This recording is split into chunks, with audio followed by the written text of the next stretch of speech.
সুশৃঙ্খলা এবং সুসংগঠিত ও একটি এটাকে কি বলে ক্যাডার ভিত্তিক সংগঠন।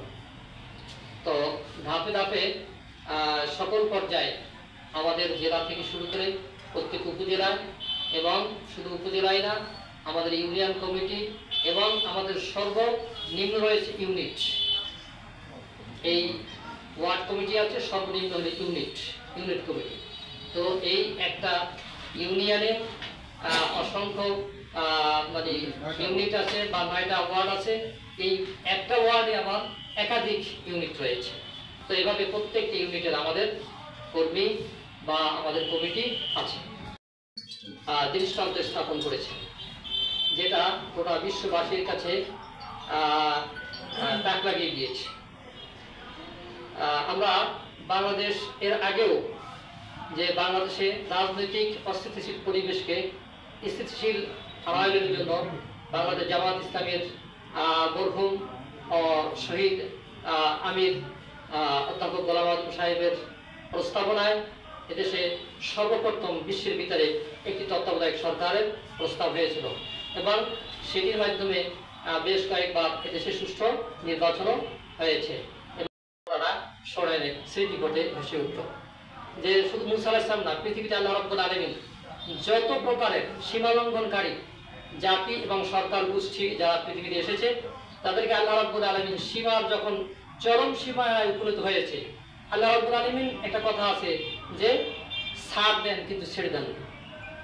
তো এই জন্য আল্লাহ রাব্বুল আলামিন মুসা আলাইহিস সালামকে, যেমন মুসা আলাইহিস সালামকে ফিরআউন যখন তার দলবল সহকে সব নদীতে ডুবাইয়া 3 দিক থেকে ঘেরাও করে একদিকে নদী, তাদেরকে নীল নদে ফেলাইয়া তাদেরকে চুবাইয়া মারবে, এই সিদ্ধান্ত এই পরিকল্পনা 3 দিক থেকে যখন ঘেরাও করে আসতেছিল, যে মানুষের সাথে মানুষের ক্ষতি করা, যে মানুষের কল্যাণে, কখনো মানুষের অকল্যাণে জামাত ইসলামী কোনো পর্যায়ে কাজ করছে, এটা আপনারা আমার মনে হয় কখনোই আপনারা বলতে পারবেন না, কখনোই এরকম নিউজ কেউ করতে পারেনি।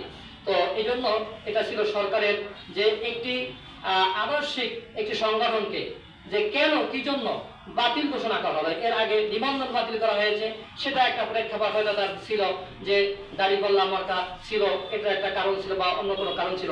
কিন্তু যখন নিষিদ্ধ ঘোষণা করা হলো তখন এটা যে সীমা লঙ্ঘনের চরম পর্যায়ে পৌঁছে গিয়েছে। আল্লাহ রাব্বুল আলামিন এই জন্যই হয়তো বা তিনি তাদেরকে পতনের এটা একটা উসিলা হয়েছে এবং 1 তারিখের পরেই, ওই ঘোষণার পরেই মানুষ বেশি এই আন্দোলনে আরো বেশি সম্পৃক্ত হয়েছে এবং মানুষের কি সবচেয়ে বেশি ছাত্র সহ এদেশের সর্বস্তরের জনতা যে একটা মানে শব্দ ছিল যে কেন এরা কি করেছে, এদের অপরাধ কোথায়।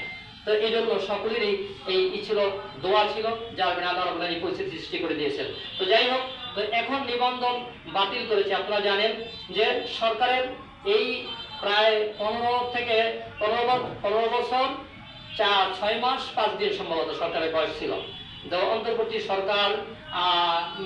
সরকার গঠিত হওয়ার আগেই তো তাদের এই দীর্ঘ সময়ের কর্মকাণ্ডকে বাতিল ঘোষণা করা হয়েছে এবং বিশেষ করে যে 37 দিন আন্দোলন, এই 37 দিন আন্দোলনের মধ্যে এই সরকার যাহা কিছু করছে সবকিছু বাতিল বলে ঘোষণা করেছে। সুতরাং সেই আলোকে যে বাংলাদেশ জামাত ইসলামীর যে নিষিদ্ধ ঘোষিত হয়েছিল সেটাও বাতিল, ওই অর্ডিন্যান্স ও অধ্যাদেশ কি হয়েছে, বাতিল হয়ে গেছে।